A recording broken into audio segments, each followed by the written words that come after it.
milk, it lactates. So Lactuca is the genus of lettuce.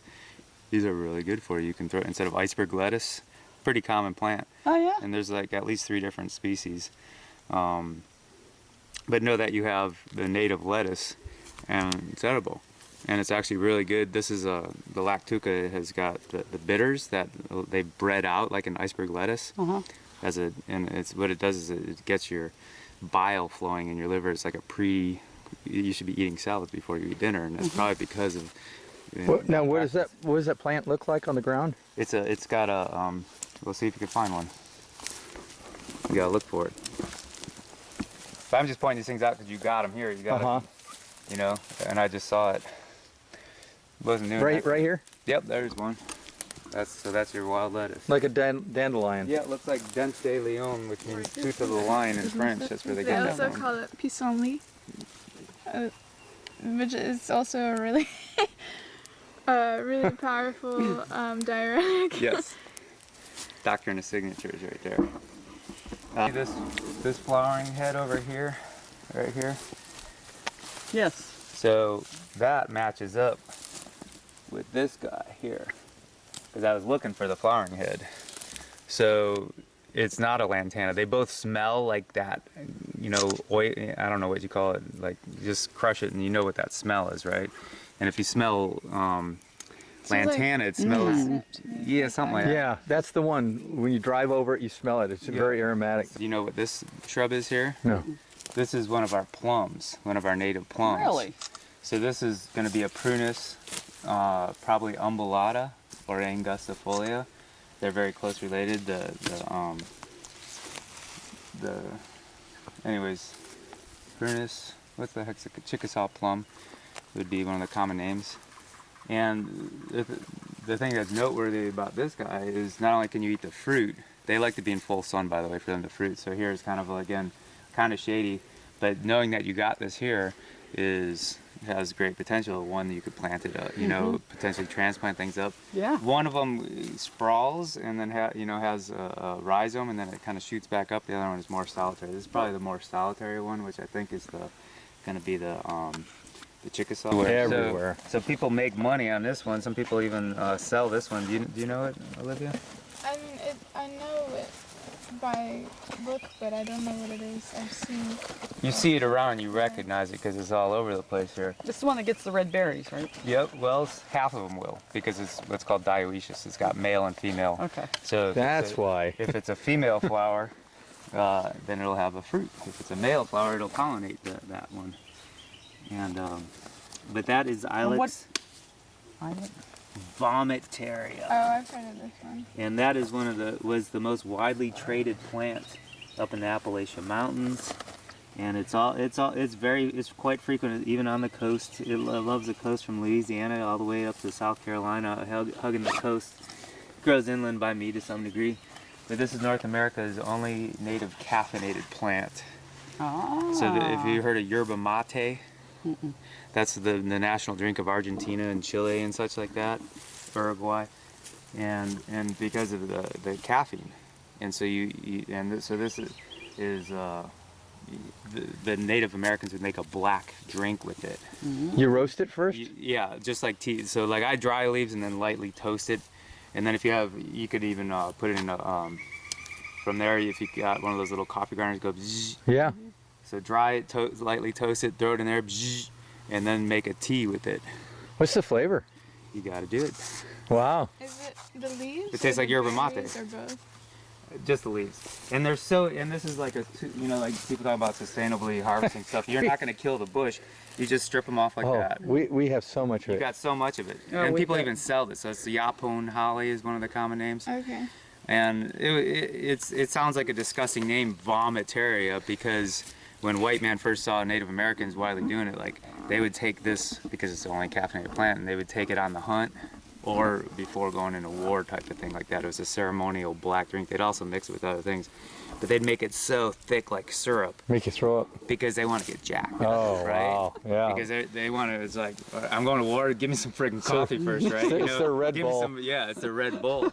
So and they would, and so it'd be a purgative. You know, it'd make them throw up because it'd make it so concentrated. But if you just make it a regular tea concentration, it's really nutritious. It's really good for you. Oh. It's grown here, and this is one of your best native tea plants that's got caffeine in it to get you going. So, and it's gonna, you know, all these native things. If you do something like that and just make tea, you know it's good for you. Yeah. Smilax, just like your big daddy guy. And this one here, see how velvety that is? Yeah. This is the one, there's Oh, two yeah. species of Smilax that don't have teeth, and this is one of them. Beautiful native landscape one too, I think, right here. That pumila is, that's gonna be Smilax pumila. And that, something that's referring to the hairiness of the factor, or something that's, that pumila is, that's what that's referring to. All right, so you got Smilax pumila. And that stays close to the ground. It Stays doesn't close to the ground, vine? doesn't claw all up exactly. But that's just, but that one, if you dug up the root, that one there would be better to be used for the root, for flavoring. Suppose it's more nutritious, etc. Well, Olivia's talking about the roots too. You can grind them and bleach. And make flour. Yeah. Did you make flour with Yeah. me and make pan? Well, that's pretty good, wasn't that? There's a little bit of work. We just got to refine it. Yeah. Well, here's an edible mushroom here. That's an edible? You know, There's a and- lot of those around. And a slug's already taken on Yeah. this one here. we get a lot of those here. Yes, you do. And so this is food, right? You could saute it up with your eggs. Can that be easily confused with another one that we'd regret eating? Well, not after you listen to me for Okay. a second here. You know, hopefully. So this is a rusula. And the Rusulaceae, you know about this when we were talking about white spore print? Uh-huh. So this has a white spore print color. And it has no ring. It has no vulva at the base. Here you can tell that a slug was eaten on it, right? Means it's Oh, yeah. edible. No, it doesn't. No. Don't. The cuticle peels back since you're filming out, and then it breaks like chalk. This one got bugged out, right? Uh-huh. Majority of the mushrooms will not break like chalk. Only the genus Rusula and Lactarius that are in the same family. It's a really interesting evolution of all that. But that the cuticle peels back. This is probably Rusula variata, variable in color. It could be a heterophylla kind of thing, hetero something too. It don't matter, they're both edible. And I'm telling you these things quickly here, and you know, but I tell you that the white spore breaks like chalk. It's a growing out of the ground because it's in a symbiotic relationship, usually with the oaks, these rusulas, and all those things I mentioned. You can review it yourself. And since you're noting it down, that rusulas are very common. They're often red. The cuticle is often red. There's some that are green. If they're all green color, fully green, like fluorescence and such, those are all edible. And none of the rusulas will poison you or get you. There isn't a medica that'll make you sick. But just, you want to, so you know that this is edible. One of the little quick tests, if you took a rusula and you took a nibble of a rusula, put it on your tongue, tip of your tongue. You're not losing feeling. Well, Not that it's not super bittery, peppery. Mm-hmm.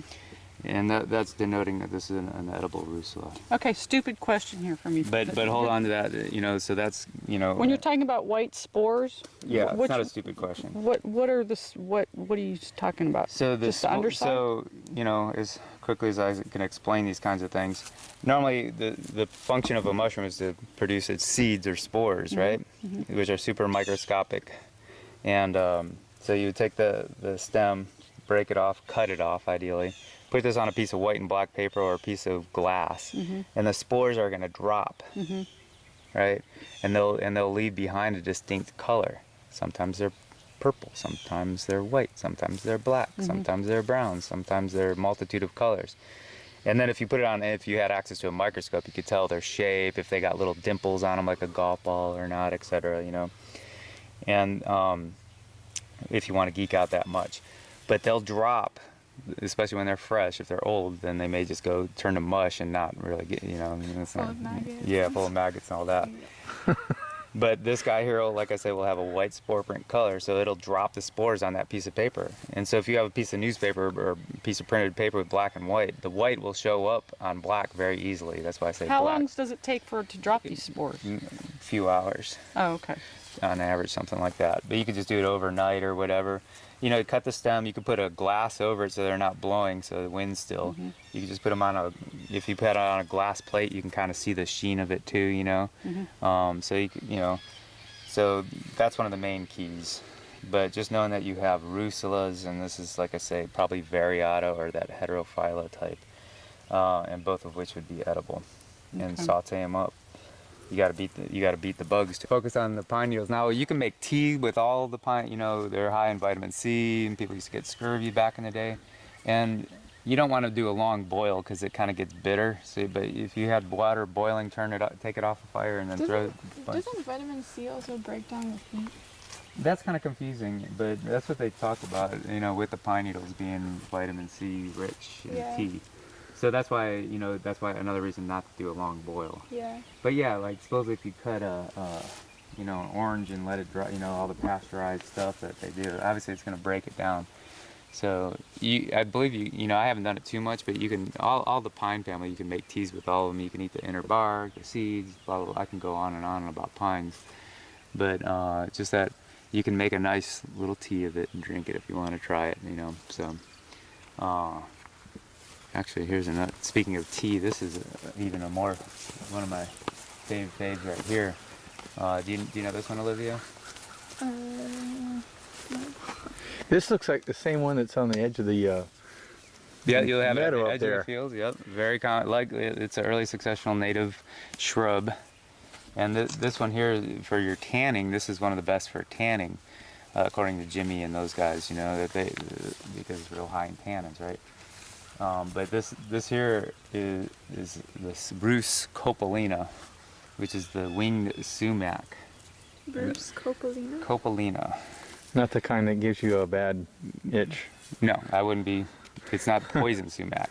Poison sumac has white berries. These guys here have red berries. So all the red berried ones, I've seen those red berries. Yeah, And they're up not north, edible. They're there's bitter, very bitter. they're sour. Yes. Not bitter. Yeah. Oh, So it's as I remember, can't eat them. But you can, and in Middle Eastern dishes and such, they take those berries, same genus, dry them, and then you can grind them up and then add them as a condiment flavoring and such like that, and they add them into dishes and you Wow. can eat them. But what I do is I make sumac tea. It's a delicious, just like lemonade. Wow. Super high Add a in little malic honey. acid Honey to it. and vitamin C and such Wow. like that. Yeah, add honey to it. But here, just alongside your pine tree is a case in point where this is one. Now I'm talking about the berries.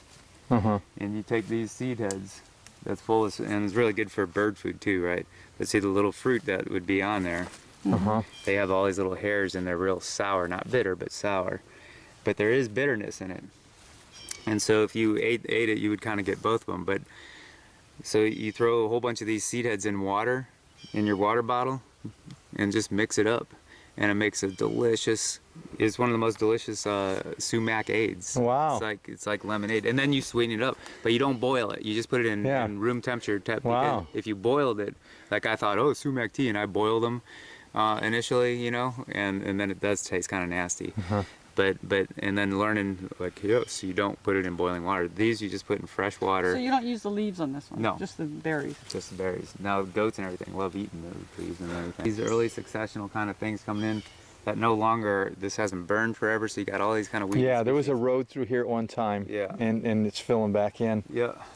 But so a lot of these things will forest over. So as the forest matures, in absence of fire, you're gonna have, it'll be oak dominant and you won't have as many flowering things and fruiting things. So if you're gonna do, now you got these kind of edges, so if you were to cultivate things, now one of the things that I'm really big on my place, Crick would make fun of me when I exaggerate terms, like really. So you got an edible sumac tea right here. You got, this is the Vaccinium arboreum right next Like to a it. blueberry, right? Yep, the tree blueberry, like Arbor Day. And then, but here's one that I want to focus, and you got edible blackberry right here. You know, all blackberries are good, you know, Rubus cuneifolius right there, sand blackberry. A lot of Yeah, those. Oh, you know, yeah. they'll cut you up, but you can eat the fruit, right? They're delicious. But right here is what I want to focus on. Do you know this tree? No.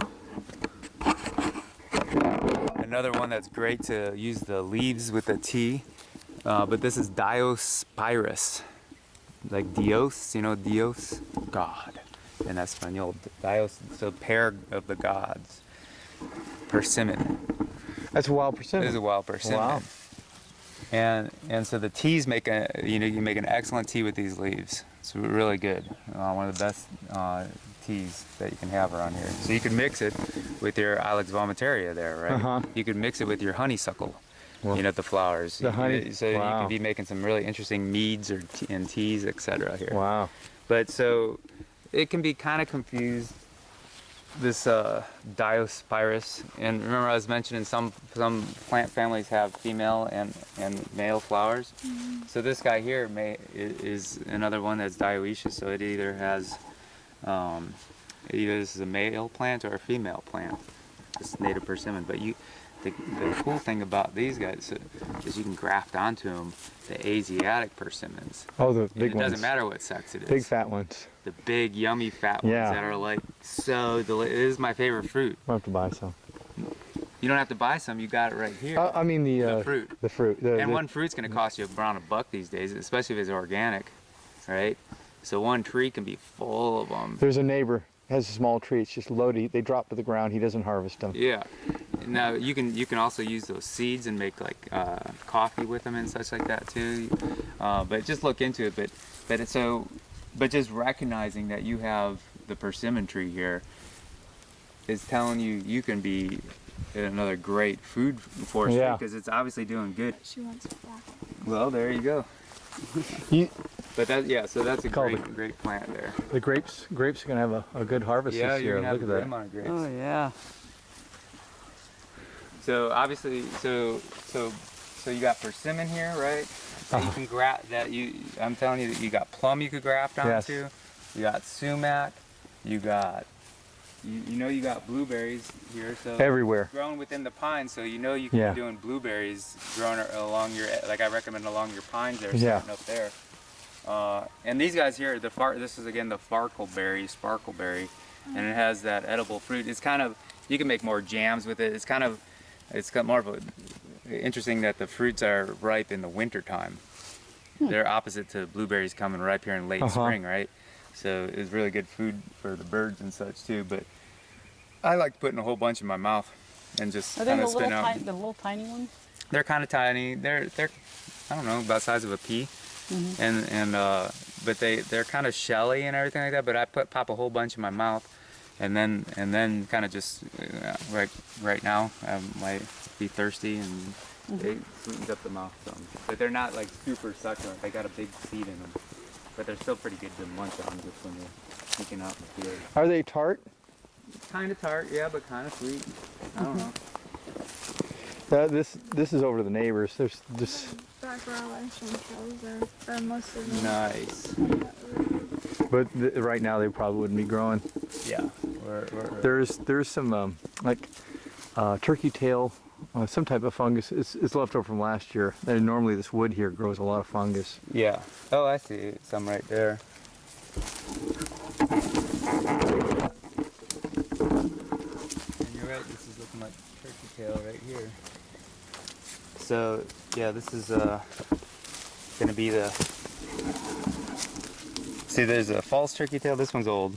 But the false turkey tail and the real turkey tail. The real turkey tail, if you look with your little loop, you can see little tubes on the underside here. If you, I don't know if you want to look. Real But colorful. you can Very kind of tell. colorful. This is the underside of it, where the tubes are, where the spores are going to be dropping. And on a true turkey tail, which this is, it has pores, that the tubes that make it a polypore, right? The other one, the false turkey tail, and does not have those pores. It's smooth as a baby's butt, and that's a Asterium genus. So Are they both edible? well, neither of them are really Okay. edible, but this one, both of them are medicinal. Okay. So just like I threw that reishi in my coffee this morning, This here is widely known to be one of the main anti-cancer mushrooms, Oh, really? along with Turkey tails. reishi. Okay. But this one here is becoming even more, for whatever reason, even more reputed. If you look online about turkey tail, about its anti-cancer properties and such like that. So you do tea? You say you do tea with that? You got to go into geeking out, but the more extracts you can do of it, so a long decoction. So ideally you grind it up as finely as you can, and then you can boil it overnight, and then so it's got a long time boiling the good stuff out, and then make your drinks with it or whatever. But you can do that, but in addition to that, you can do a double extract of alcohol extraction. So you put in a super heavy alcohol, extract out the polysaccharides or whatever, and then you can take that out and boil that when the mash down, boil that all makes down. sense. And Just put it in some vodka in a jar, let it steep. Yep, let it steep. Grind it up first. Throw it in some vodka or your highest alcohol content you can. Then you could put that in your tea and boil off the alcohol. You said either of the turkey tails we can do that with? Yes, but the true turkey tail Is the one that's is got more the- renowned and more well studied. You can also make tea with this. This is the Ilex opaca, right? You got Ilex palmataria. This is when most people think of holly. This is the holly of up north and all over. It's very sharp. Yeah, sharp pointed. But just so you know, that's Ilex opaca. So that's good for tea, huh? You can make that doesn't have any caffeine in it, but you know, but all of them you can make teas with. But I've heard I don't the holly, at least in Europe, like it's toxic in like, but also is used medicinally. But like, when is it toxic? Like, it's probably more the berries and such like that. But I don't know. I haven't ever heard of it being toxic. Yeah. Huh. But like I say, your main one is right above it, the Ilex palmataria, as far as your preferred tea. I'm just pointing out this is a generic holly. Yeah. You know, and the Ilex opaca that you got out there. This is a little off. This is towards the end of the year. Yeah. Not edible. There are actually a lot of edible ones like that, but there's some that are toxic. And the one that's toxic kind of has that color, like it's brown. difficult. Okay. That's usually a Probably stay away from it. Yeah, that's like a ramaria would be. It's a coral fungus, which is a huge family of them, and it's kind of difficult to discern to key those out. But that would be a coral fungus. Yeah, our oldest daughter, Emily, I sent a picture. She says, stay away from that one. That's what she told me. There are definitely some edible, and it's not going to kill you, but there's like a Ramaria formosa that's kind of toxic, you know, that you'd want to stay away from, that looks similar to that. So that could be the formosa. There's some that grow on wood, some that grow on the ground. There's other genus too, you know. I would have to I've geeked out on those, and I have difficulty keying those out. They're not so easy. But there are, like, if it's a purple one, you can eat that. You know, here's, I'm just flipping through. This is the one that looks like a big pimple. That they pop and throw their little spores all over the place. So that's really disgusting. Remember, I was like, it's calostoma. So that's the genus. That's calostoma. Calostoma. Calostoma.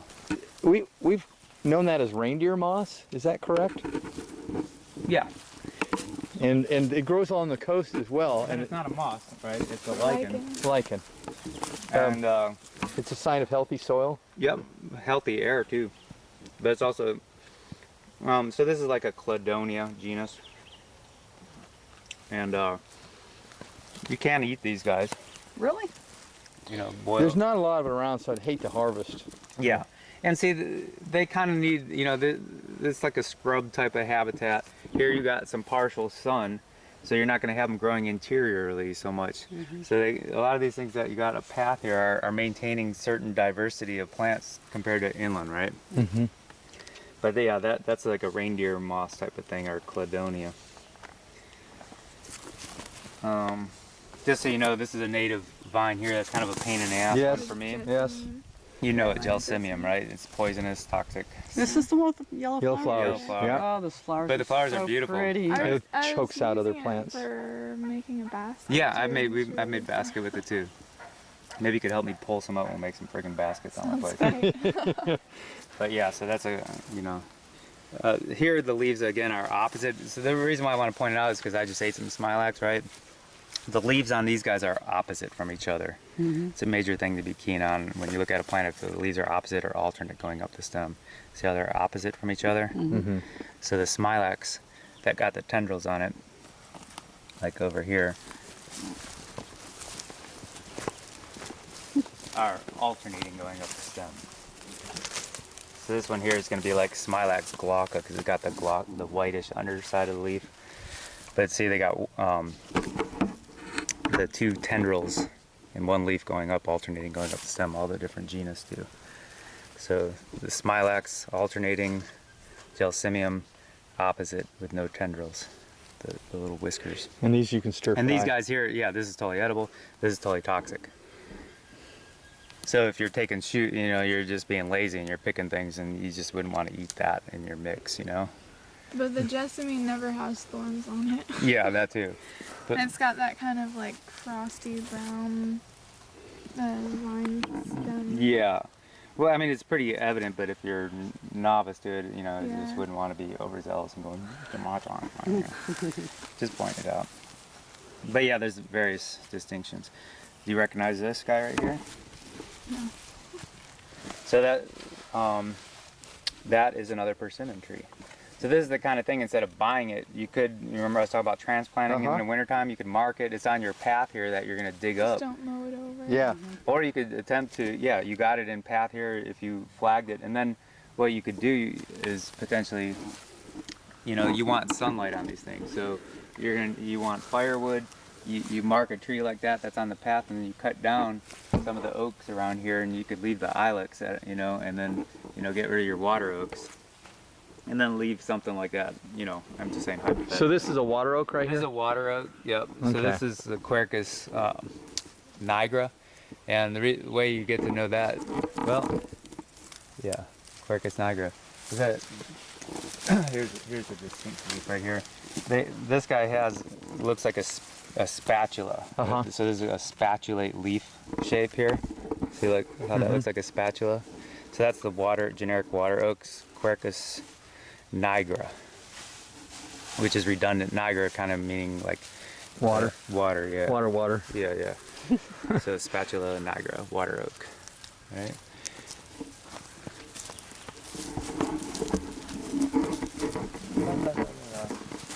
But I mean, that's I'm like, you have so much great potential with so many things here. There's sumac, you know, you can grow muscadine grapes here and get scuppernogs and cultivate. It makes great muscadine. wine too.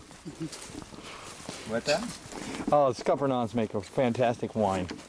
Yes. You'll get to try some of that. Awesome. Oh, actually, No, we brought we brought the loquat wine, which is even better. Wow. Look at that cool little bug right there on there. Yeah. Little leafhopper type of thing, I'm not sure. He likes you. So he's playing on a plum, right? So umbellata. So here's again another plum, plum. that you could graft onto. But I was gonna look at this right here. You guys you know what this is? No.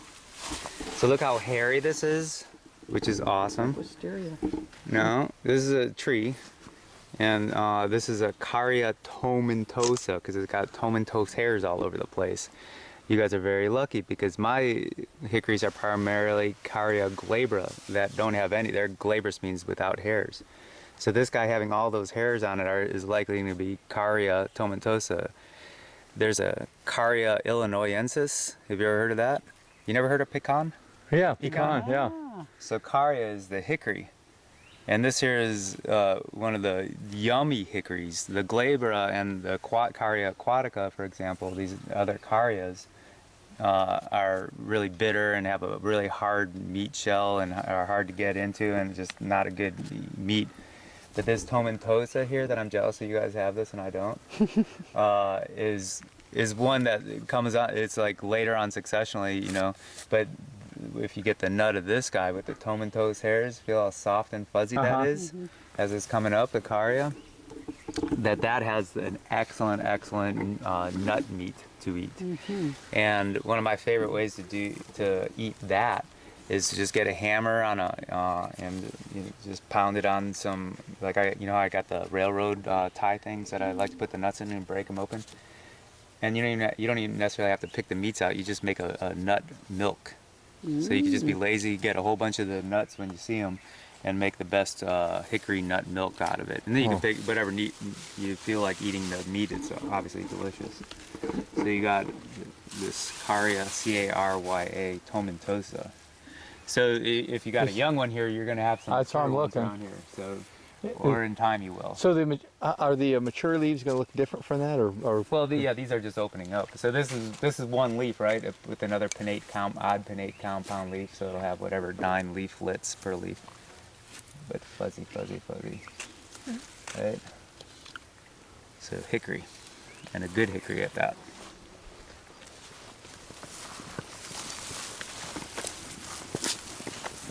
There's Smilax cumula growing all down there. So this oak here, you got different oaks all about. And this is a Quercus falcata, a red oak. And see how they got these little bristles at the end of the leaves? And it's kind of fuzzy like that. So I believe that to be the southern red oak, Quercus falcata, felcate leaf shape here. And there's kind of a major distinction in the oaks, that the red oaks, there's more falcatas back over there. They kind of look also like the turkey oak. Because they're both in so God, this is looking kind of like turkey oak, but I'm still going to guess that this is falcata. But regardless, with that bristle tip, they'll have big acorns on them and such like that. But the red oak in general have higher tannins. You can still eat the acorns, but they have good acorns on them. And so just know that you got the southern red and oak. the deer-like acorns? So, and so now if I look at this oak tree here, so you got some remnants of what was here. And this is kind of, and the falcata, and this is one of my favorite oaks right here. I'm jealous you guys have this again, because this is going to be the Quercus, either Margareta or Alba. And this is in the white oak group. So the white oak, it's kind of crazy. I'm just mentioning the red oak right next to you. If you look at the oak leaf here, these have no bristle tips. See how these are completely rounded? So this is in the white oak group. This is in the red oak group. Alba being like an albino. So if it is Quercus alba, so this is, but this could be Quercus alba itself, or a Margareta type of thing. I'd need the acorns to key them out and such. But the rounded leaf tips, and this is good for, knowing wherever you're traveling up north and such like that. These guys here have the best acorns to be eating. It was probably the major food of the Native Americans, is eating the acorns. And I love acorn meal and such. You can actually buy it. But knowing that this guy here is your more choice acorn. So all these water oaks, they're not as good. This is a laurel oak right here. You have your more linear leaves on this guy here. But that would be my favorite. If I had to choose between my favorite oaks, that's an awesome one right there. These guys here are reedy, early successional, the laurel oaks. They can only live up to like 60, 70 years before they crank or croak. These guys here can get much larger and more mature, these falcatas. But that white oak there is a gem to have as far as the oaks on your property. And if you look around, you're not going to see so many of those guys. This is the first one I've seen. That nice rounded leaf shape here. So, yeah, I'm just looking for the parent up behind there. That's a water oak. I'm not seeing it. What is that one in the middle there? See, that's probably a falcata. Yeah. The southern red oak. There could be, so finding little niches, like here's your farkleberries coming in. Oh yeah. So look how full they are. Oh yeah, the fact there's almost right. Normally they're not fruiting this time of year, but let me make sure it's a falcata. There's some that are ready to pick. Yeah, this is the farkleberry. But you get them dark red. So if that one there is not going to be ripe that you just picked. You got to get them dark purple. This one here would be about as close, and it's still got reddish on them, so it's still going to not be quite right. It's a little tart. Yep. There's a lot of berries on them. But yeah, they'll have a lot of berries, and that's what I'm saying. You could just pop them in your mouth when they're fully ripe. Another week or two. Yeah. But I was looking at this one right here. So somehow some of this got spared when they leveled the land here. This oak here, so you got 5 oak species right here. I have transplanted a couple of these that are now like 5 years old that have grown like 3 feet tall. And this here is your 5th oak. This is, see how it's got that whitish sheen here? This is one of the post oaks, but this is Quercus incana, I-N-C-A-N-A. And it's like a blue jack oak or whatever like that, something like that. One of the post oaks. But you see how it's got that white, what's called kind of tomentose feel at the bottom of that? It's got that whitish fuzziness to it. So this would be a Quercus incana. And if you look at the hairs on it, they're stellate pubescent hairs. Look through the lens. See if you could focus on one individual hair on the very bottom of that. Like you got to really focus, and you'll see each one individually looks like that you got a bunch of hairs radiating from one central point. So that would be a stellate pubescent fuzziness. Pretty cool. Yeah. And so that's you know, you got some awesome oaks right here. You know, even just as an arboretum, having 5 different species, 2 in particular is the incana.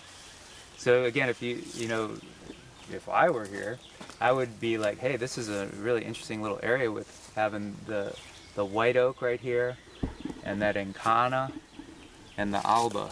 So I might like selectively, like, you know, for firewood, get rid of some of these water oaks and laurel oaks around here, just to like, because these guys here are more fire adapted, normally more in the sandhill. You're gonna have remnants of sandhill, kind of like rare oak species and such like that, and plants that are reminiscent of what was here. So somehow you got a little pocket here, which is just, you know, botanically speaking, is pretty freaking cool. So I don't, you know, I want to have more of those on my land. So like in my longleaf pine restoration, there are very few. Most of the oaks suppress fire, the leaf litter and such. These guys here are fire adapted, that they actually won't affect the fire. They're neutral. They're neutral, more or less. So if I were to graft onto a persimmon like this too, right on the edge effect, see, they grow in colonies, like I said, so you could totally have a whole, if you get good. Now I'm not that good. They're tough to graft onto, I'll tell you that. But once you get them going, then you can, instead of planting it and all the effort it takes to do that, if you can learn to graft onto these, and then get rid of your water oaks around it, so that this gets full sun, you got major food right here. So you got to learn to graft.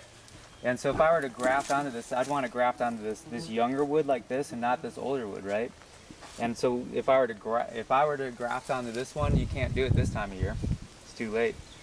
Well, the cyan wood, you know, would be already leaked out. So I like to graft persimmons. Just when the juice starts to flow? Yeah. Now I could graft onto these Simmons here right now, but the cyan wood, I wouldn't want that. You can refrigerate and put it in a bag and actually graft on. So I don't mean to say you can't graft onto it.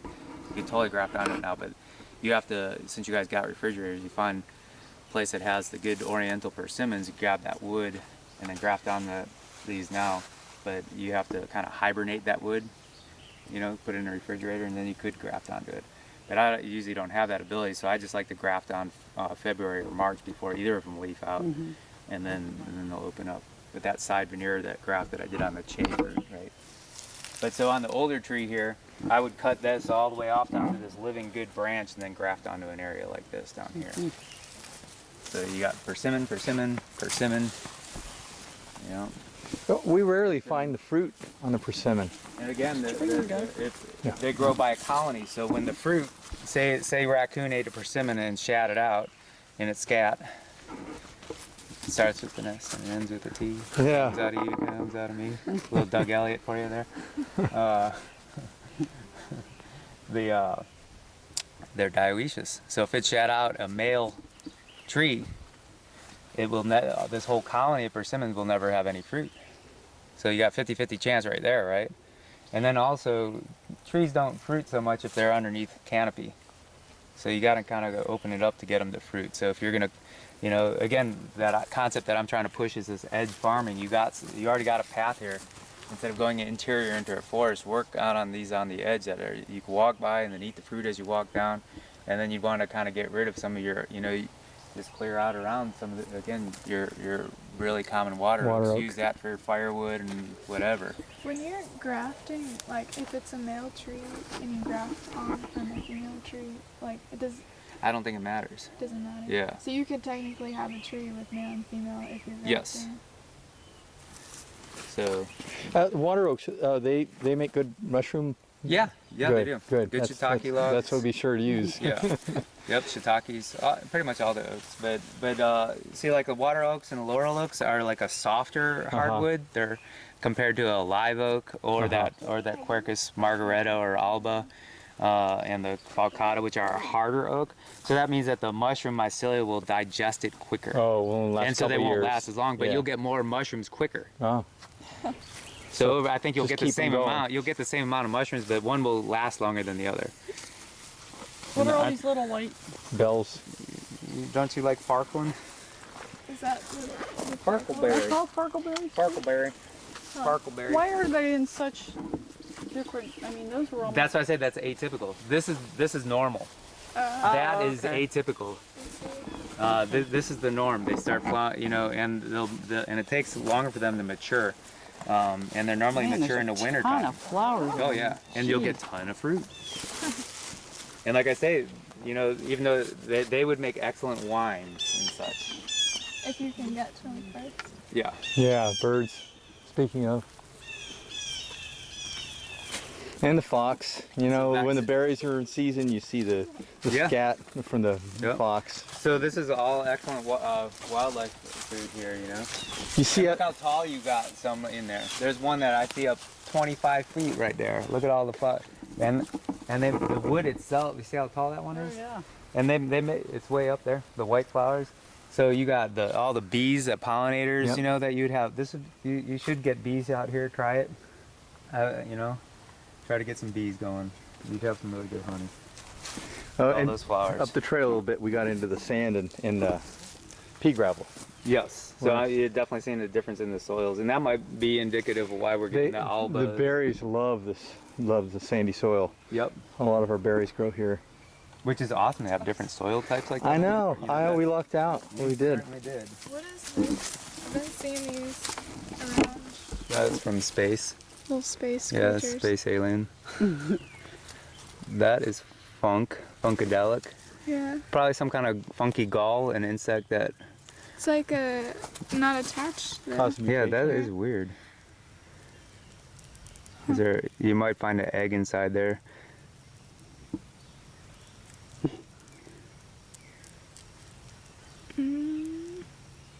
Yeah. There's the bug right there.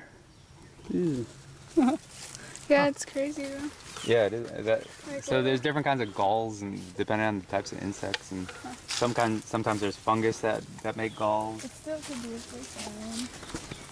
Could be what? Still could be a space alien. Okay, so now this there's is a it. different blueberry. Oh, this isn't farkleberry. This is not farkleberry. You see how the bark here is green all the way down here, and then it's kind of shedding like that. Uh-huh. This is one of the This is one of the normal blueberries. This is blueberry, vaccinium like corium bosum, and these will have edible, yummy, you know, soft tasting blueberries on here. So edge effect, right? So again, more sunlight, the better, you know, the blueberries will be doing. All these are telling me is you got great land for growing cultivated blueberries too. But this is again a great wild edible blueberry. So you got different species of vaccinium, right? This is again corium bosum, and then arboreum right next to it. Yeah. Not many of these, but I didn't want to pass it up. This Yep. like a spruce. No, that would be. You know what it is, right? Juniper. Juniper. It's likely a juniper. Really? Wow. Juniper. Now we do have white cedar around here, and sometimes I've had Yeah. You got to look at the cones and such like that, and there's distinction if that's a white or red cedar. My guess would be a red cedar. Okay. It's looking like a red cedar to me. Okay. But don't quote me on that. Now the red cedar, is that still a juniper? Yeah, the red cedar is a juniper, which means it's not a cedar. Yeah. It's a juniper. But the white cedar is a true cedar. And Make great incense. yeah. Make tea too. Just like a Yep, tea pine? just like the pine. You know, but red cedar, you know, has a multitude of. You can put those berry-like things in alcohol too, for medicinal uses and for flavorings. And, you know, like gin flavored, whatever, Yeah, juniper yeah. berries and such like Yeah. that. And obviously the wood itself keeps moths in such a way, and incense. Ooh. You probably won't know what that is, but that's like if you want larger breasts, then you eat that because it's polygala, which means much milk kind of thing. So things like animals that would eat polygala, like cow's milk and such, that's where the origin of the name, I believe, comes from. But it's polygala or polygala. And oftentimes, if I dig up the roots of that, it smells of root beer flavor. Wow. It's a really distinct flower. That's a beautiful native right there. Yeah, we've just seen recently, there are not a lot of them, and they're very small. Yeah, there's some that get up about yay tall. I'd actually have to key it out and look at what species of polygala. I'm guessing lutea, which means yellow, but I think there's sometimes they're backwards on that. See all the different polygala species. Oh my gosh. 100% tricky. There's like 2 volumes of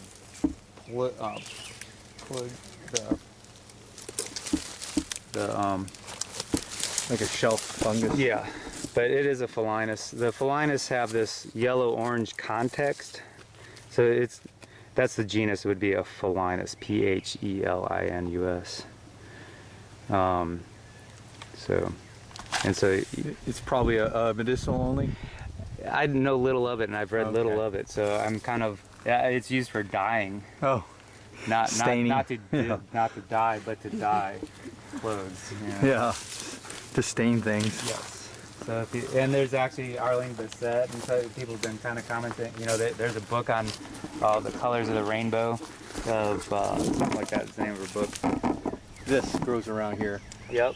Is that a invasive It is a native, native? and it has, and so I brought you chaya. You remember chaya? Uh-huh. And that is, you might as well write this down, is a nidosculus. And my old coworkers, they love to make fun of me because it's spelled C-N-I. I was wondering. And I would pronounce that C, trying to try to pronounce it just so I'd remember it more or less. But it's Snidosculus, and they'd make fun of me. It's like Snidosculus, and this is how anal botanists get. And then they're like Snidosculus, and then they make fun of you all the time.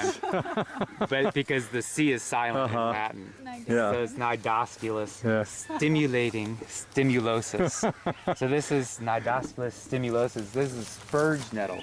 A lot of people confuse that and say that's stinging nettle, which is a totally different family. Totally different, yes. And they don't have big white flowers. Now this will sting the hell out of you. Really? Oh really? Oh yeah. Now the Nidosculus chiensis that I brought you, the chaya, is the same genus as this guy, but that it comes from Guatemala, and normally it too has stinging hairs on it. Really? But that chaya that I brought you was one that they selected for that they found that doesn't have any stinging hairs on it, Yeah. and the leaves are an excellent edible. But the great thing about this, you got to dig down deep. But you dig down deep 2-3 feet and you get a big old potato. Wow. It's a perennial that's delicious. Wow. Nutty Wow. potato flavor. So even though this guy will sting the hell out of you, this is great food right there. And just to get to know that Just one of those Nidosculus. Oh, he does has hairs all over it. Yeah. Lots So of if you lots brush of. if you beat that one, you're gonna hurt there. And so you got a little, We usually wear gloves up here. Sorry Yeah, about that. Yeah. Sorry. Yeah, the bark Especially is the red, bark, and then yeah. the leaves are small. The manzanilla has a lemony smell when they're blooming. They have them out in San Diego, Yeah, that's a western. and they make a laxative out of the bark. I learned that in Boy Scouts. Uh-huh. Keep you regular if you're constipated. Important Boy Scout information. Yeah, well, yeah, and constipation is not good. Well, right here we have our third blueberry species, Oh wow. and this is a Vaccinium staminium. And see how these got like pubescence on it right here? These also are, these are the deer berries. You got deerberry here now. And it's got some, they'll often have a whitish glaucousness on the underside too. Shrub like No. They'll get tall. This is just young. But see, here's a flower. And it's called staminium because the stamens stick out beyond the perianth of the flower petals. You see it sticking out? Uh-huh. So that's Vaccinium staminium. So species number 3 of blueberry. Wow. Nice. All right. Vaccinium staminium. You've heard of huckleberries. See, like, look at this. This is obviously the other, as a reference. See the difference in the flowers? How these guys are sticking out past, and these guys are stuck in the And bell. you got a little spider in here. Nice little crab spider. Yeah. All right, now you got a cool Appalachian remnant tree here, which is friggin' awesome. This is one that you normally don't see in Florida at all here, and it's famous for its honey. Have you ever heard of sourwood honey? No. Well, if you go to the Appalachian Mountains, and it's probably the choicest type of honey. That's this tree here? That's that tree right there. Now take the lead, and so blueberries and rhododendron and azaleas, they're all in the heath family, and because I'm a heathen, I really resonate with these things because I'm a person. I love blueberries, so I'm a heathen. I'm joking with You all too that. are a heathen if you love If you love blueberries, you guys are heathens, and so this is in the heath family, right here, and it's our only true tree that grows pretty much that's in the heath family. So this is sourwood. Flowers getting ready to come out? Yep, and they'll have these white spikes. So I first noticed it overgrown over in there. So they're about to flower out, and you'll see the little teeth on it. And this is famous again for its honey. This is sourwood. Oxydendron is the genus of it. Taste how sour that leaf is. Yeah. Oxydendron. So it's sourwood. You guys are awesome. You guys need to get these out here. Sourwood. Yeah. That's awesome. And you could use the leaves for... You can munch on the leaves, as the young leaves if they're coming out like that. Just kind of as a flavoring in salads. But it's more, the main thing is for the pollinators, for the bees, they friggin' love this stuff. And like I say, if you buy honey up in the mountains, this is their most treasured type of honey. It's because of the flavor that it brings into the honey that it makes. There you go. So I need to clear back a little and let this thing flourish along with a couple other ones back in here. And so now we're going down. You got different climates, different eco zones with your topography here, going in and having different plant species, which is friggin' awesome. Again, I'm jealous. Not jealous. I'm happy that you guys have this. This is awesome. Here's the plant that I have on my land too. Here's one of the Hypericum gentianoides right here. It may not look like much, but that's what that is. Right next to you have a Rhynchospora looking right here. So you got interesting little herbaceous plants that are, and you got native dicanthelium grasses, andropogon grasses. These are things that you are walking over that most people don't even slow down enough to even see what you're stepping on. But again, these are the remnant species of what, because, what was here. This naturally would have been all over the place here. This looks like a Eupatorium moria, I think, right there. A little Baldwina, I think. I'm not sure on that little yellow flower. That's one of my unknowns that I kind of purposely am not talking about because I'm not sure what it is. I have to figure it out. Yeah, this is... Here's another cool bush. Right here. Oh, that's not the anise, is it? Not anise. If you look, this guy here's got opposite leaves. It does look like anise. I've heard black people say anus, it sounds like anus. It's kind of funny. But this here is an osmanthus, americanus. Maybe that'll help you, I don't know. Americanus, osmanthus. But this is one of our native olives. It's in the olive family. So American olive or something like that. But Osmanthus, osmanthus, would be what this is here. It's kind of leathery leaf, but opposite leaves like that. So just again, the diversity you guys got here. Is that the sourwood back there? The center? Yes, it is. So you guys got sourwood all in this kind of ecotone here, which is awesome. And that's the one the bees like. The ones the bees love, yes. Nice. Here you got a plum right here. You got, this may be another species of blueberry. They kind of separated. There's a couple. But this is kind of, again, the corium bosom, vaccinated corium bosom, yeah. And they like full sun, Again, so your weedy tree, like you got so much opportunity to get rid of, your firewood and shiitake oaks and such like that. And so you could promote when you're looking for firewood and such like that, to get rid of some of these, get rid of the laurel oaks and the water oaks, and promote things. So get rid of this. You know, if you're going to keep an oak, keep some more of your red oaks and especially that white oak and I haven't seen any more white oak or Encano. Those are the only two we've seen. So those are rarities. So you kind of want to keep those, you know, and promote those by having this water oak all over the place. Everywhere. This is where they actually dug back over to our right. When they had cattle, they dug down into the ground, and it formed a pit, and it's got water in it this time of year. So I knew there's going to be water real close, and it's about probably 9 feet but down. now if they dug a pit and they had cattle here, it's something to give a little warning to. Yeah. Because you know why they dug that pit, most likely? Well, Wayne said it was for water. Yeah. But Well, I know, hopefully that's I know the case. sometimes they do the like parasite dips. Exactly, through the dipping vats. That they would pour like nasty friggin' toxic chemicals in there. Yeah. This wouldn't work for that. Okay, because the water would The pour reason out. I know it's for water is because we're about ready to change. This is where the springs come out of the ground, and they needed water for the cattle during the dry season. Yeah. Well, So they also- dug a pit so they could get to the water without going down to the creek. But Okay. that hole's kind of confusing because it's not like they could walk in and out. It's just a big hole. Yellow. Well, and I think they realized they ended up making a little reservoir, and then they got in big trouble because they didn't get a permit to do that. Yeah. Yeah, I have to. You gotta prime it. Yeah. See, so you know, that's awesome you guys got this. You put that check valve on the bottom. There is one. It's full of sand right now. Okay. Yeah. It filled in. The sand is so fine at the bottom of this incline. Yeah, like I said, it's mica type stuff. Yeah. So it gets through the screen filter and fills up in there. And that was one of the problems. It just kept filling in with sand. But once you get it going, you can pump all day long by hand. This is where I had the gas clear water pump set up. That's what I was trying. Did it work for you to do that? It did, but it pumped. And then it pumped it dry so quick that it was a fire hose going over here. And then it shuts off because then you lose your suction or whatever. It pulls it so quickly.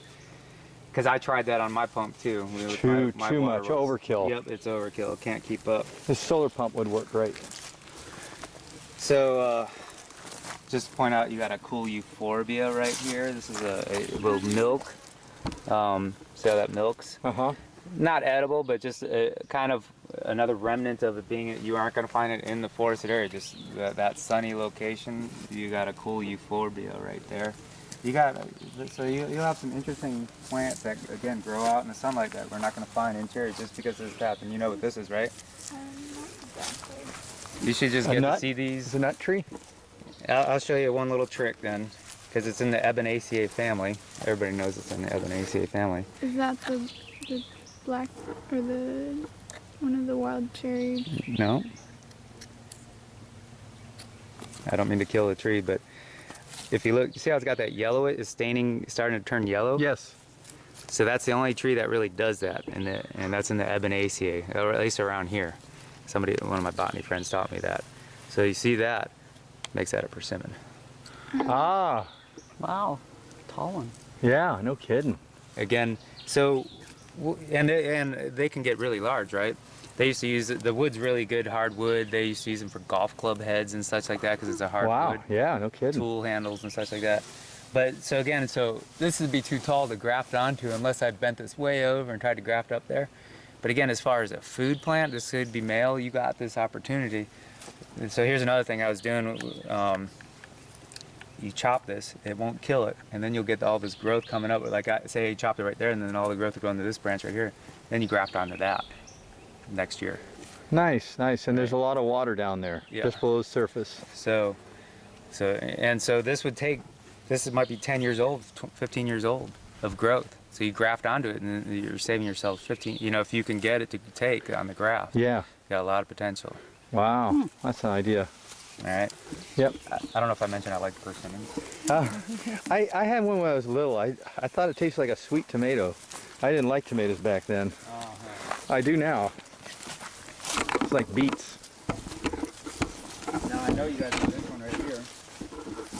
Fern? Sassafras. Yep. Yeah. See, it's starting to get the mitten right there. Uh-huh. And so you can eat these young leaves like this, you know. You know, again, that's, I mean, it just has a breath, a yummy, you know, but I noticed that in the fall they have a lot more flavor. Right now, in the springtime, they didn't seem to be as strong. They don't have that nice sarsaparilla sweet smell to them. yeah, this is kind of a nice little thing. You got some interesting plant here that, this might be a liatris. I'm not sure what this is right here. You got it. Could be a chrysopsis. That's the nidosculus, yeah, the spurge nettle. This is a Krigia right here. I'll just tell you, Krigia, Krigia, one of the native things. This looks like it'd be a yellow aster in the fall here, so I'm not exactly sure if that's a chrysopsis or what that is right now. Here's a Mimosa quadrivalvus, another. Invasive? No, this would be the rare natives that are remnants. You know, see what's happening in there. You're not going to find any of these, just on these paths. And so just remnants of what was here, because otherwise these plants wouldn't be here. This is a native, beautiful pink puffball flower on this that'll form out. See the little flowers? Yeah. So those are native. Like Yep. a sensitive Well, but plant. the- You touch them and they close up. This one's got little spines on it. There's other sensitive It does plants. close.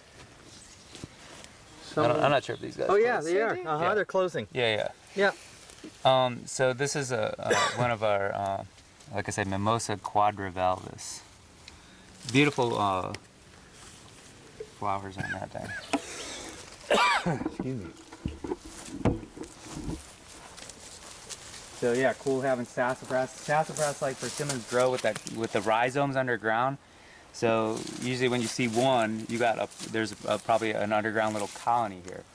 So again, what do you got? You got laurel. You got laurel oaks here, water oaks here. There's your more mature sassafras right here. So there you got a little sassafras colony here.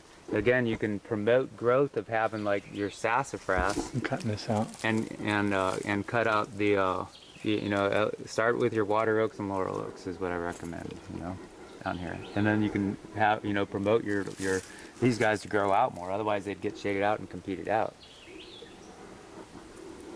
So whenever you're looking for firewood, just always think about those things. So here's another one of your osmanthus right here. Now, when you were confused if that was a Ilicium, Yeah, they'll be down the hill a little further. smell it. There's no smell. No smell. Right? No. So that's an easy way to recognize that too. This is Galusacia dumosa, or frondosa. Galusacia frondosa. And this guy here is really cool. This is one of our delicious tasting huckleberries. Not blueberries, but huckleberries. So that's different than the vaccinium. And one of my favorites here, of using the loop here, if you look at the lens on this here, and you focus in on it, you will see these beautiful gold glandular dots on the bottom of the leaf. And there they are. This like yellow, gold, sparkly. They're not fully developed because the tree's not on there, but you can definitely see if you want to look on through the lens, and you'd have to focus, learn to focus. It helps your shadows on it too, but you'll see some yellow stickiness on the bottom. Oh yeah, it's that? like amber almost. Yep, like amber. Yep. Wow. And so that makes that Galusacia, the huckleberry. You see how, and they'll kind of sparkle. Yeah, If you move that in the sunlight, do you see? Can you see even without it? Do you see that gold sparkle? Beads of amber Even on without there. that. And so that's the huckleberry, Galusacia frondosa. They also have colonies, and that so looks totally different from the huckleberries on the west. there's different species. This frondosa has the like the leaf veins stick out, and it's got that bluish sheen. So there's different species of Galusacia, 3 different species in Florida. This is the only one that's got that reticulate veins so much. But again, so now you got a colony of that. Now here's another great honey plant. So they're all in this heath family, right? So you got sourwood right there. Now we got huckleberry right there, heath. It seems like the bees need to be down there. Now we got Ilex glabra. This is the Purple berries? This is, what's the common name of Ilex glabra? Remember, Ilex is a holly, right? But this is gallberry. And now, have you heard of gallberry honey? Yeah, yes, I sure have. So you got all these amazing native flowers for bees. I think you guys got to try to get the bees out here. And then you're gonna have to hook me up with some honey someday. Yeah. But maybe we could barter one. I got a hive for you, but it's empty. You guys could get some bees in there and try it out here or something. So Ilex glabra. Remember I mentioned the one your Caria tomentosa and Caria glabra, and the glabra doesn't have good, and glabra means without hairs. So this is Ilex glabra, which is smooth as a baby's butt. It's gotten, and so that's glabrous. It's got no hairs on it. So this is, and it looks like the teeth on there is like the Boy Scout salute, kind of. It's got like 2 or 3 little teeth kind of sticking up, you know, if you see at the end of the leaf tip, but no teeth down here. So this is Ilex glabra, gallberry, famous for its honey, along with your sourwood honey right here. So that would be a unique mix. A lot of people don't have those together. There is a giant fern, the biggest fern I've seen in a long time, straight ahead. Okay. And it looks like something's growing out of the top of it. Do you see it, Mary? Oh yeah. So that's the cinnamon fern. That's Osmunda cinnamomea. Very distinct with that yellow. That's the sporulating frond thing there. The other leaves don't have the indusia and sori, etc. in the verbiage of fern world. But that one's clearly the Osmunda cinnamomea, cinnamon fern. Does it just get its name from its look, or does Yeah, it... from its look. Yeah. Now here's a shrub that is stumping me, kind of. Looks like it died back and it's trying to grow back again. Yeah, this is your Elysium right here. Which is the... The anise. Anise. Yeah. Yeah, Yeah. we'll see tons of it So for down. some reason it died back there. Yeah, I don't know why. Too much water? I don't know. Well, it's on the upper edge of Yeah. things, you know. Yeah, it grows prolifically Yeah. down below. Yeah, yeah.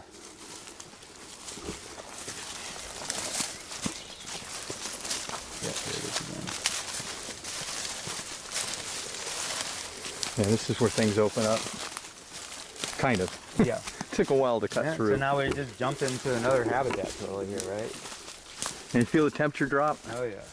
This is where you gotta hang out in the sun. Uh-huh.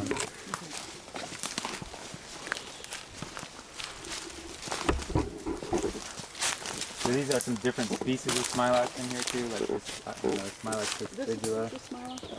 Yeah, they're all smilax, but just see how more thorny these guys are in here? Evil. Yeah, they're rough. Mhm. I know. There's a tree fell last year. Got rotten and fell over. Yeah. Big. That Big Daddy back in there? Yes. Yeah. Huge. That's going to have a lot of fungus growing on it. That little, look at the shoots down in there. That shoot right there. And that smilax popping up. Yeah.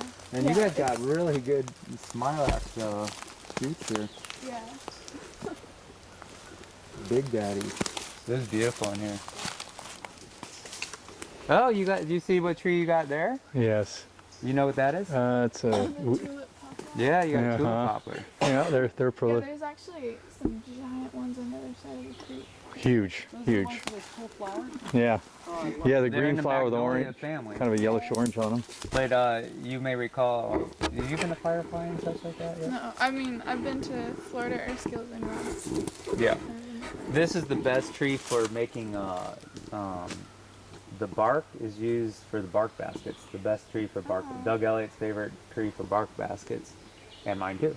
I've tried hickory and such, but making you know how I made the bark basket? You make the egg the McDonald's French fry wood cardboard, same exact design. And Doug even mentioned that up, said some little kid mentioned that to him. So he's totally right. But the Native Americans use that bark which also makes really good another great honey tree. The tulip poplar is great for honey. So when you start a hive, how long does it take? I'm not an authority on bees, but right, mine died, so you shouldn't be asking me any honey questions. But it is potential to once you get the hives, then you start getting supers on top. You want to know how long it takes to get honey? Yeah.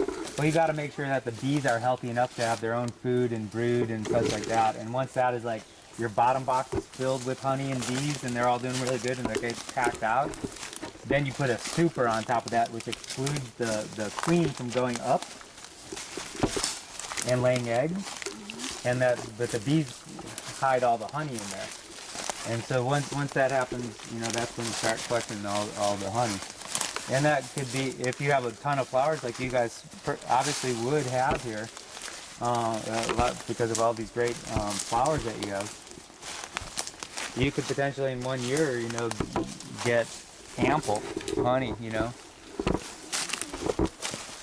Spider webs. Towards summertime, you gotta walk with a spider stick here. These you end up collecting. Your face gets filled with spiders. The ladies in front of us. Yeah, I know. She's got her spider stick going now. Just watch for snakes. It is snake season. This is awesome.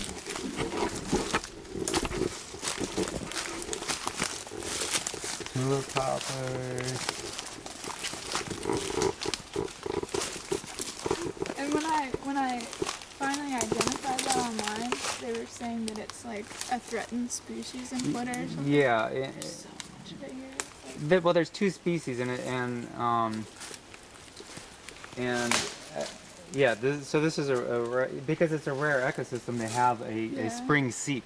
So just on habitat alone, it's a rare community to have this plant here. And You're talking about this? yeah, it's yeah, all that. This- So just having this habitat of having all this. Space flower? yeah. They just finished flowering. They're beautiful, beautiful red flowers. But it was the red flower. I might have to take. I have one of them, but it's kind of one of the success stories. There's few success stories in the horticultural world, but they took some of the lithiums and put them in nurseries and were planting them out. Yeah, I've seen they've got like cultivars with like different colored flowers and like different. I haven't seen that. They may not be native then, but or maybe they have selected for them. They're the same species. Okay, yeah. Yeah. Yeah, so I might try to snag a little seedling or something. Maybe we can plant it on my I don't homestead. know if we have enough for this. Yeah, I want one. Just one. Yeah, this looks like awesome salamander habitat in here. Yeah. Beautiful sphagnum mosses. And I bet salamanders make awesome water moccasin lunch. Yeah. There's plenty of food for snakes. Yeah. So here's some of the flower petals from your tulip poplar in here. The yellow, green. yeah. So there's still some to be up high in flower. Yeah. So pretty. We actually found a low one near our house, and we've lived there for 20 years. And suddenly we caught it out of our corner of our eye. It was right next to a creek, and Mary was able to pick some and put them in a vase because she loves those flowers. You just can't get them unless the squirrels or birds knock them down. Yeah. Hey, since we're mucking around, I want to look for a salamander. Your So this is Get a tree deck between a couple of the big Mary. trees here. I got a picture of that. Awesome. Get a tree deck between a couple of the trees here, and with the water underneath. Put a little water wheel just for a trickle charge on the battery. right there. Yeah, So you use a fan at night, keep you cool. yeah. Like, And this so like envision like a little deck, about and 5, then 6 having feet. your little, you know, back it up. Is this a spot one? There's a couple spots. No, there's some narrows up ahead that. See, you have to slop down through this. The other entries, you come down the hill and you're right at the creek, instead of coming across all this. Eventually, that's going to turn into quicksand if you keep walking on it. Yeah. It's especially with all the water. So we need to get over to a different entry. Also, bringing the building materials down Yeah. would be a lot better at the end of that deer run. That deer. Is this is the stuff you think's poison ivy? Yeah, that's poison ivy. It is. Oh. I've never reacted to it before, and I've definitely, there's no way. Some people don't. You're lucky if you don't. I'm the 180. You know, you don't build up tolerance to it. It's the opposite. The more you're exposed to it through time, the more intolerant you get. So just in general, just avoid it, even if you're not. Don't take that for granted, exactly. I don't know how the body reacts to that, but you know, they're obviously here. They're under so much shade that they're not. The birds probably drop them in here. You see back the cat's eyes? Oh wow, that's cool. That's a nice one. Mary wants to take that home and hang it on the That's wall. beautiful. Yeah, let's get some of the sap off the back of this tree. There's a big big deposit of sap right over here. Another one right here, Dad. That's a nice one. Wild azalea right here. Probably no And- flowers, and no sun. Huh? So these have this could be Velosa, and there'll be white flowers that flower in the summertime, but it's hard to tell without the flower, without that flower. And then there's a pink Baxter one, the Rhododendron canescens. So the azalea is just a common name of it. The genus is actually Rhododendron, redwood. But this is, we have really neat diversity of native azaleas, and they all smell so nice. All the ornamental ones have no scent. That's right. Well, I was going to say, I don't remember. Exactly. It's probably my favorite scented flower. Period. The pink one in particular, and there's also a yellow one, a flame flower that grows around here. So cool seeing you got the nice native azalea there. Here you got a violet down here. Viola. There's different violet species, and the leaves are all edible on violets here, I didn't know that. and the flowers are Got all those delicious. at home.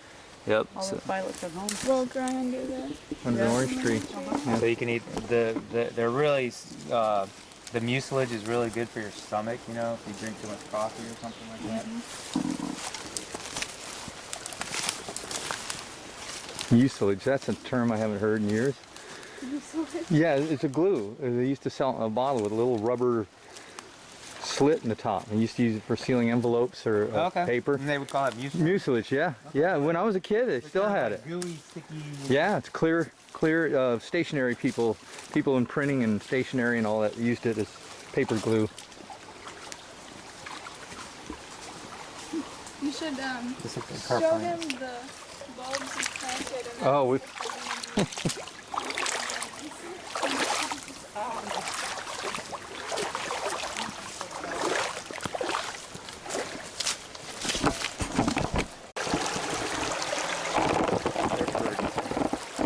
See, and he's not gonna mess, he's just chilling. You walk right over this kind of thing. It's kind of a nice picture. See, he's going away. I'm gonna get a picture. They're not, the only time they're aggressive is when you start messing with them. They're done maybe. Oh, so here's the white flower. These are different violets right here. Kid, and that's really cool. Let's key it out. Sorry. Because I'm used to seeing the other white flowered violet that is in the upland sandhill kind of community. So I've never seen this one before. So I wouldn't mind taking a little quick peek if that's okay. You guys can geek for 1 second here? These are new violet species Aemia, Cryptotamia, and then Rubrocinta. Rubro being red, and then cinta being belt in Latin, so red belt. Cryptotamia rubrocinta is the genus and species of that. I only know that because the name makes so much sense and it's so distinct. Is it a lichen? It's a lichen, yeah. So, there's an Ilex coriaceae. It looks kind of like Ilex glabra, if you remember. So yeah, and one way to tell is that, remember the Indian, the Boy Scout salute, and I'm like, that, or that one, that's Ilex glabra. This one has teeth that go beyond the margin all the way down and are more pointy. So this is looking like Ilex coriaceae, C-O-R-I-A-C-E-A, sweet gallberry. You can actually eat the fruit of this one. I believe that's what this tree is. a bay magnolia. That looks like it's from that. Well, it might be. It's big. But Well, we'll see even more of this these. being dried, you can still smell the bay leaf in that. But, yeah, this looks like bay magnolia too, right here. But I think as the tree gets a little bit older, this looks like the bark of the bay magnolia. Huh. There's your nice tulip poplar there. Yeah. Oh, yeah. But Love those. if you climb up there and get me one of those leaves, I'd be able to tell for sure. Right on. Yeah, my mom loves those too. This moss only grows in a couple places. Yeah, this is one of them. This is like a sphagnum moss. This is beautiful. Great for terrariums too. Yeah. But yeah, I almost hate stepping on it. There we go.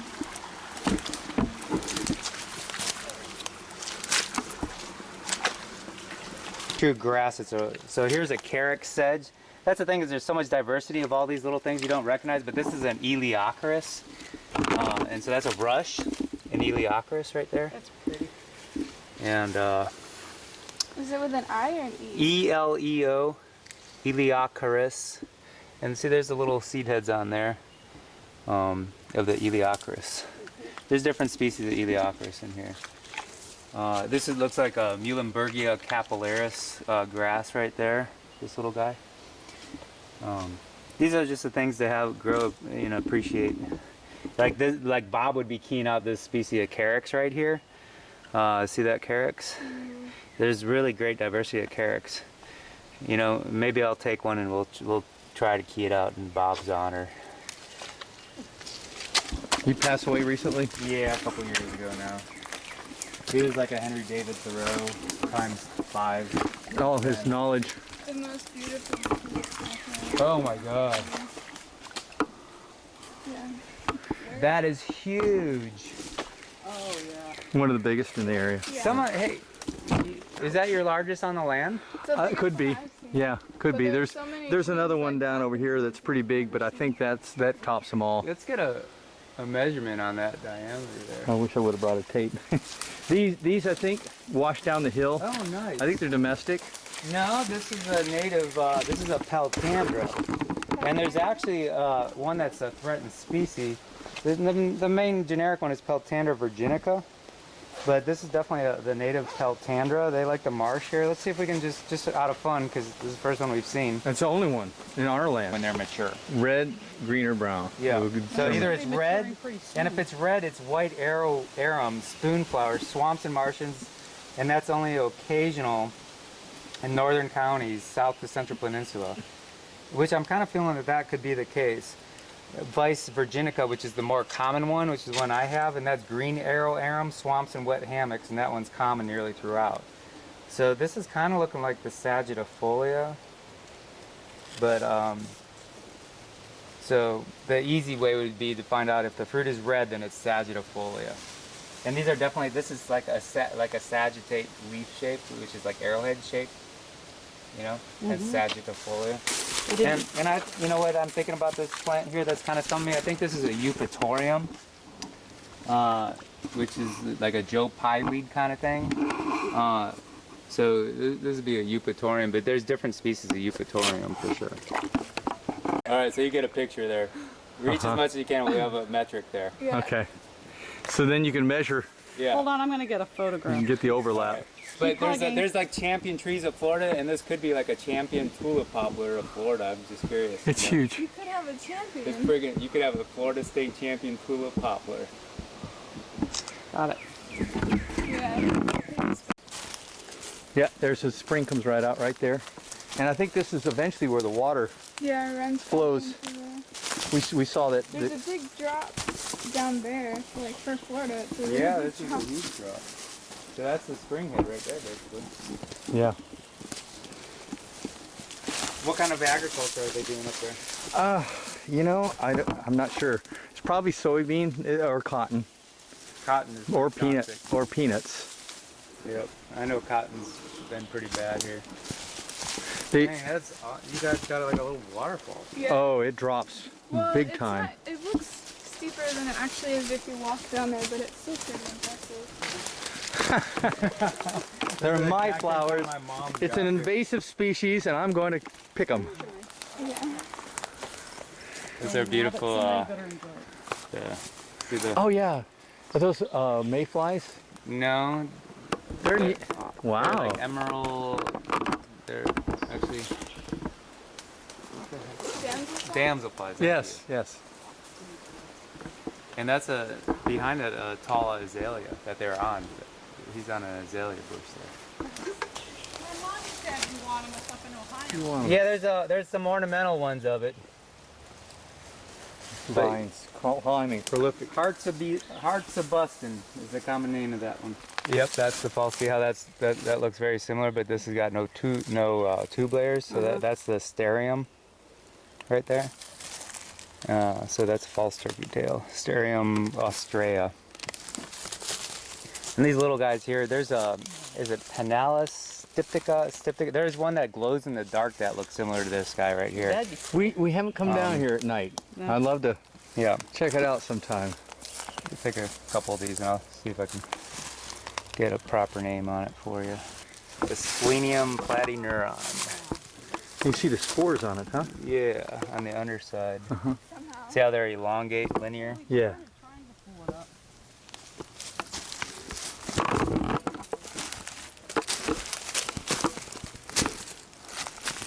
Yeah, so here's your tree that you're talking about. Right, so deer browse down below here. Yeah. And I was glancing at it yesterday evening. Oh, there's flowers coming out still. Yeah, chance. This is It's happy tree. Albizia, They're pretty because Julibrissin. they have pretty flowers. Yeah, they do. That's why they got here. And see all the fruit on this? This one's loaded. That's awesome. Loaded. that is just going to be, wow. See, hey Mary, That's even way more than the one in this. you know why this post is here? This tree down here. Tie it up.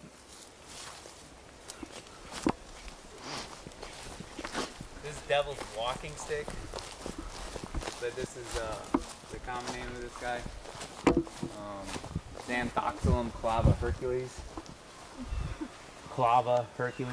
Oh my gosh, yeah, I didn't notice that. That's ugly. And this is a nice bush. And now Oh it's in my the gosh. it's in the ginseng family, and the young leaf shoots are Devil's actually Walking. edible, very unique and very medicinal, yummy. I mean, kind of very distinct. It'd be an acquired taste, but how would you know unless you tried eating it? So the gopher tortoise eats the natural grasses, keep that mowed once a year, clean all the briars out so he can travel freely and eat, and any encroaching common plants. Vines Those are the berries, right? The farkle berries? Yeah, but see, he can't get up there to reach that unless he's like the climbing deer we were talking about last night. You know? Jumping. They jump. But yeah, they love that low herbaceous grass and herbaceous stuff to maintain their food for them. You know, otherwise it gets all shaded out, and then they won't have any of their food sources. I've read where they live up to 60 years. Yeah. Yep. They're And very, I made wine like you with said, them they're and mead. they're Black cherry. they're sour, very sour, They right? got not super sour, no. I mean, they definitely get a sweet flavor to them. But this is black cherry, Prunus serotina, and this is famous for cough drop medicine and such like that. Really? Black cherry flavored, Ah. and they make sodas, black cherry soda flavored. And Wow, such like that's that. where it comes from? From this tree, yeah. So you- and So we it'll, need to when clear they, out yeah, when these around turn that. totally dark, you see it's We can hanging make in wine out. too. And the wood is phenomenal, you know, as far as if you do timber with it. Whoa, dude. What is that? What the heck is What the that? heck is that? I have no, it's a fungus. It is a fungus. Oh my gosh. And I've never seen that. I always see something new. this is It's awesome. all over. Well, Arlene Bissett just posted on this very, this is a fungus Uh-huh. that it's like, I don't remember, we'll just say hypoxylon. It's not hypoxylon, but it's something like that. But there was just a post and I'm like, and I was just asking her, well, if You it's want a to take one fungus. with you? Nah, well, there's just I mean, so cool. You know, I'll take a picture of it. I'll take a picture with me. But this is, and I'll hold it it may be still. specific on this bush here. This is the horse sugar, Symplochus tinctoria. I haven't mentioned that bush to you guys yet. SYM, Symplochus tinctoria. And tinctoria, named for dyeing again. Horse sugar? Horse sugar. So if you chew on a leaf, Horse? Like horse. animal? Okay. common name. And it's bitter, but then you keep on chewing on it, you'll get some sweetness out of it. You chew down on it, on the back of your molars. Oh, yeah. You get that sugar Oh, yeah. sweetness. It's like a wild berry. Yeah. Yeah. Chew down and, like masticate it good. Wow, that's crazy. Those But- look like seed But pods. yeah, I can get a name for you because I just saw it, and it's when I'm like, and I was just asking her about it, and how I'm like, well, what kind of fungus you know, does it have a fruiting body? And so the fruiting body of this guy, the spores are all on the outside. It doesn't have a mushroom that develops. This is the fungus that kind of Wow. infects this. Look, he's this got plant. it's a face. It's an old man's face. It is. It is. Uh-huh. Happy. No, he's not happy. Look at him from this side then. Oh yeah. Look at, like the profile. Uh-huh. He's got a hood on. He's from Europe. One of those felt Yeah, hoods. yeah, exactly. Felt Turn hoods. him this way a little bit more.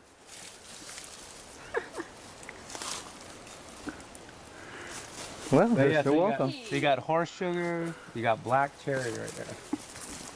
See, we had no clue. We knew there was just a wealth of trees and horse sugar again. Blueberry, blueberry. Yeah. Right on the edge. Persimmon. No, this is the first we've seen of this. Well, again, here's your Caria tomentosa right there. But this here, see how it's got that acuminate leaf tip where it's like a drip tip? Yeah. And it got a couple teeth on Uh-huh. it? This is actually another good bee plant. The Nyssa sylvatica, or Nyssa NYSSA. And it's probably a variety biflora. What the heck's the name of the common name of it? Tupelo. This is like a Tupelo tree. It's another. Is that another honey? Yeah, a great, like Tupelo honey, right here. These are ripe. So Nyssa. That, yeah. So that. But anyway, so the first I've seen of that, you know, the Nyssa. And then this is another Caria. This is the tree you want to be keeping out here. And we need to cut this vine because they're strangle vines. Yeah, yeah. That's the gelsemium. I might get rid of that. So. Yeah, there's some of these berries are ripe. They're fine. Yeah. Is this the one that we had a yellow one like it? No. No, this is something different. Yes. All right, here. Wait, we gotta. Look at how many. Yeah. That's the healthiest. I've been here 2 years. I've never seen it. Seen just little small.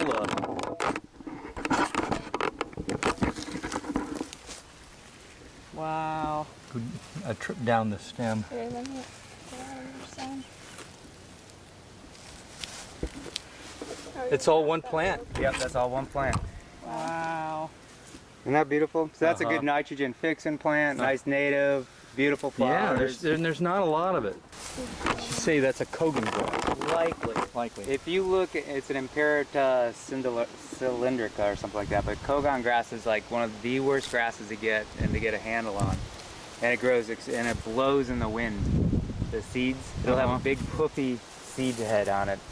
So all I can say is keep an eye on Keep it. it It'll mowed be back. because it'll grow and overtake. If you're like driving over it, especially with the wind will just blow it. So it's just something to really keep an eye on, and you learn about it and try to do something about it. But make sure it is, I'll take a sample of it. I could nuke it. Yeah, and it will take multiple nukings. I would highly recommend you get an herbicide and try to friggin' nuke it because it will grow so quick. Unithera biennis. Forget the common name of it, but it's a primrose type of thing. But you can eat the first year roots of it, young leaves. You want to change the boil on the water. You eat the roots of this guy. So it's an Unithera OEN. If you're looking it up, OEN Unithera biennis. So it's a biennial. That's why it's called that. And then right over here, since you're filming a little bit, you got Passiflora incarnata, the May pop. This is a great, I love eating this as a young spring green here. And it has an edible fruit, the passion flower. So Passiflora incarnata. Passion flower? Passion flower. And you eat that green there. That's a good sedative, chill. That's like, to help people with insomnia and such like that. Here's the fruiting structure of that Unithera, kind of thing like that. That's pretty tasty. And that it's like a nutty, meaty flavor, It is. Yeah, try one of those leaves. I've had it. Delicious. So that's cool to see that out here. I'll take some back for your mom to try. Here you got, now this could be potential other edibles here. This looks like Ipomea panurata, which the tuber that would be down here if you dug it up would be an edible. Is it related to sweet potato? Yes, Ipomea. Ipomea. I believe that's pandurata. I need to see the flower, but an Ipomea. Do you see the vine growing there? And then over here, you have a Pitiopsis graminifolia. This is really good for the gopher tortoise. Pitiopsis, right there. Silver. People think it's a grass, it's an aster. For people that smoke, this is the rabbit tobacco, or one of the rabbit tobaccos, like a pseudo-naphthallium or say with the white tomentose side there. You smoke that like a tobacco? Yeah, it's a rabbit. It's a knick type of thing. This Pseudo what? Like pseudo-naphthallium, GNAPH.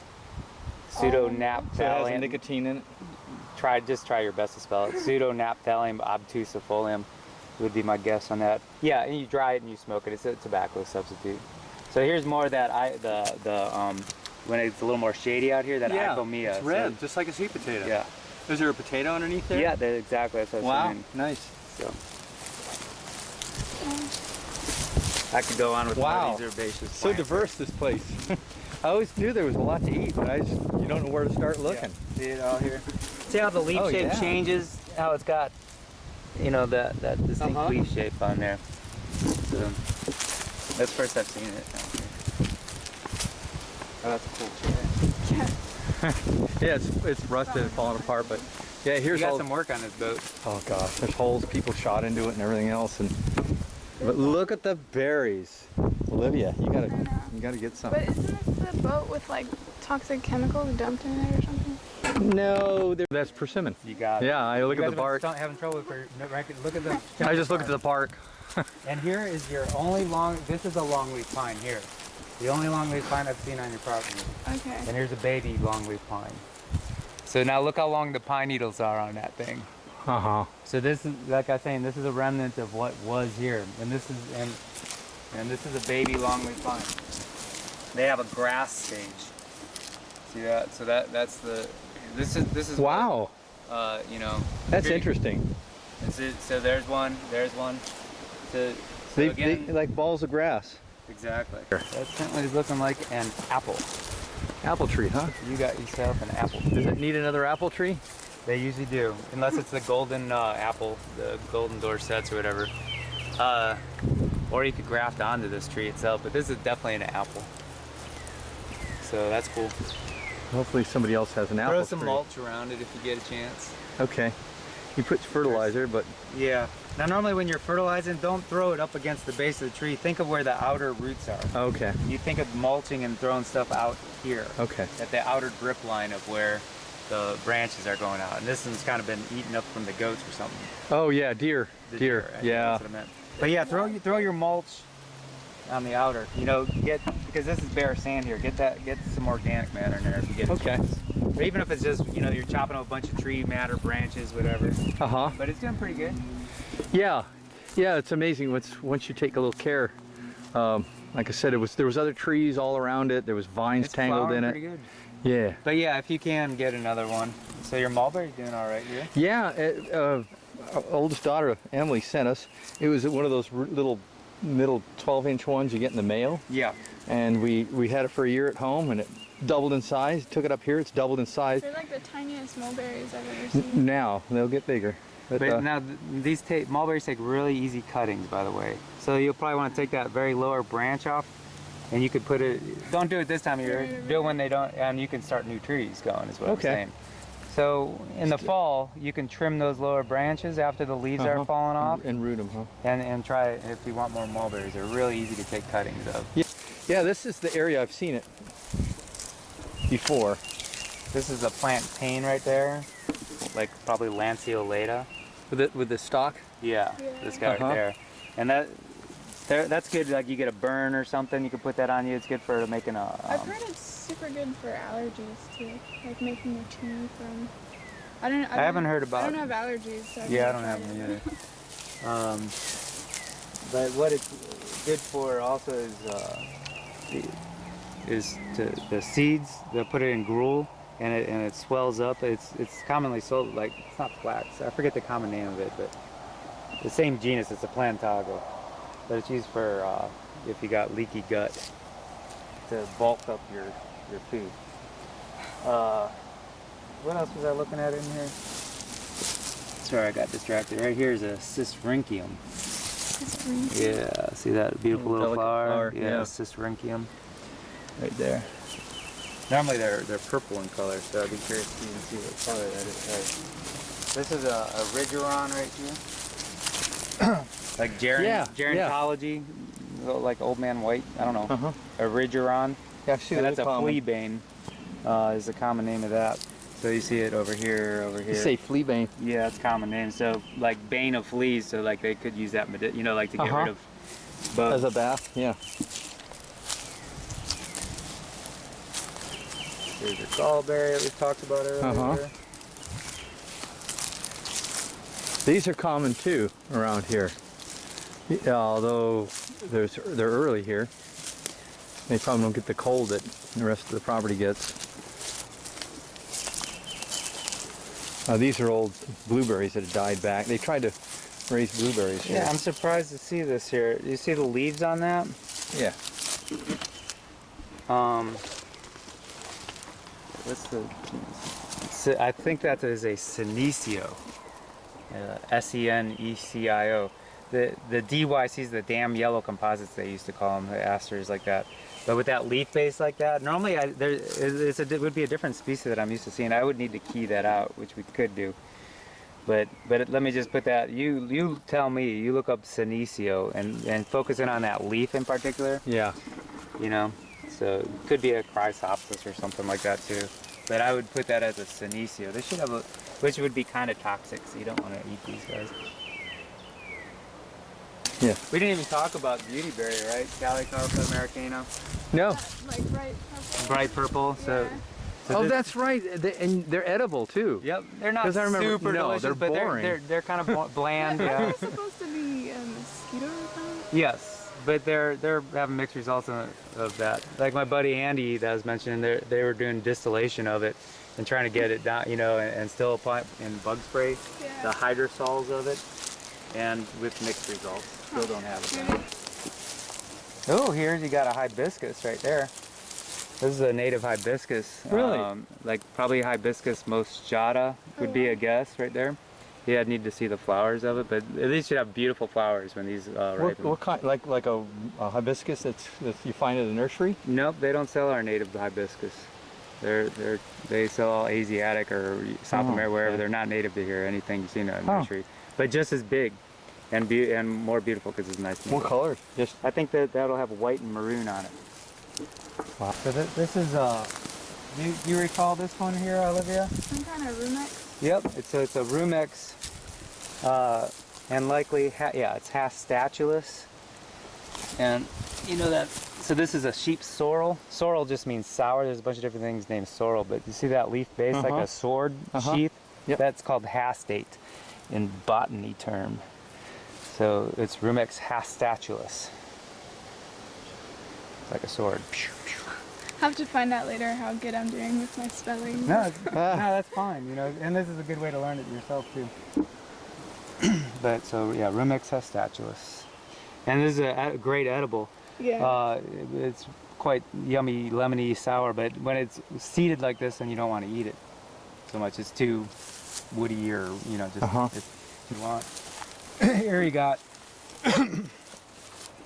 Myrica cerifera, wax myrtle, where they'd make candles with it. You can use this as you can smell Really? it.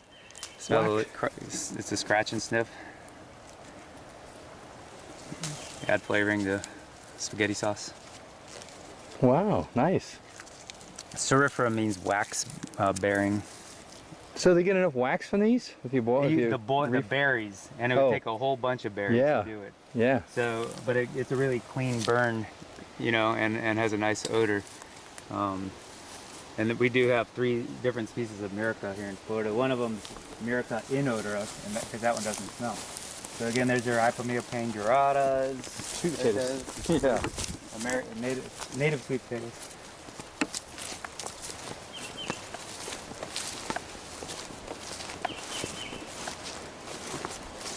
You know, you can make tea with those flowers. They're sold in Asian markets and such. Do you boil them or? Yeah, just like a tea. Yeah. Look at the size of this Smilax. Looks like you already ate it though. Yeah, probably. Did you see how thick that one was? Yeah.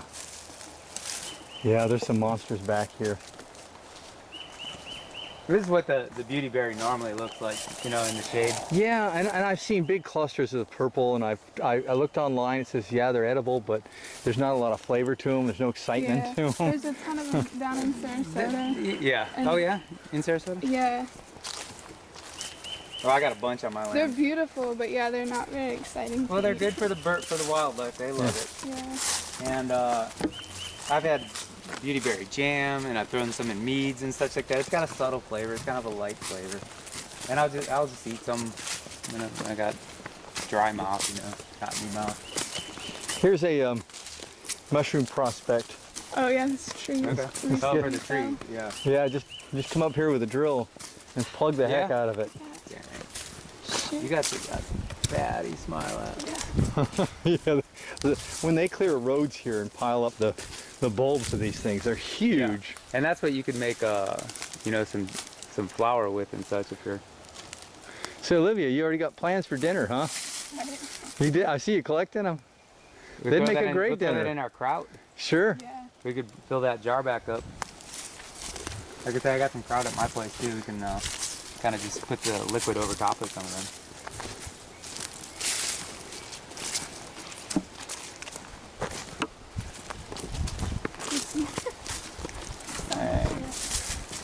Look at all them. Uh-huh.